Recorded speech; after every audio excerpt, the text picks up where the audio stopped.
ആമേൻ ആമേൻ.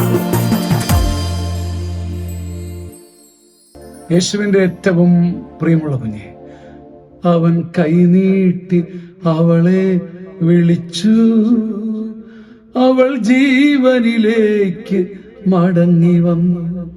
കൈനീട്ടി അവളെ വിളിച്ചു, അവൾ ജീവനിലേക്ക് മടങ്ങി വന്നു. ലൂക്കായുടെ സുവിശേഷം 8-ാം അധ്യായം 54-55 വാക്യങ്ങൾ.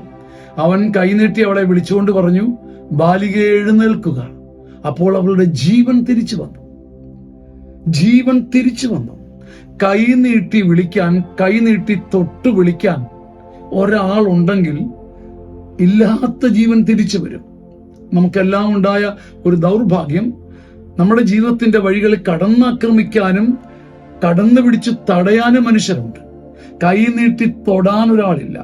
അവിടുന്ന് കൈനീട്ടി അവളെ തൊട്ടുകൊണ്ട് പറഞ്ഞു, തിരികെ വരിക, റിട്ടേൺ ടു ദ ലൈഫ്, ജീവനിലേക്ക് മടങ്ങി വരിക. അപ്പോൾ അവളുടെ ജീവൻ തിരിച്ചു വന്നു. ഇല്ലെന്ന് കരുതിയ ജീവൻ, അറ്റുപോയ ജീവൻ, അസ്തമിച്ച ജീവൻ തിരിച്ചു വരുവാൻ ഒരു കരസ്പർശം, ഒരു കരുതൽ. പക്ഷെ അത് പാടാണ് നമുക്ക്. അത് ശീലിക്കാൻ കഴിഞ്ഞാൽ കരുണയുടെ അമൃതുണ്ണാൻ കഴിയും. കരുണയുടെ വിരുന്നിൽ നീയും പങ്കാളിയാകും.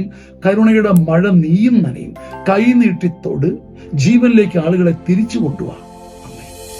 ആമേൻ ആമേൻ.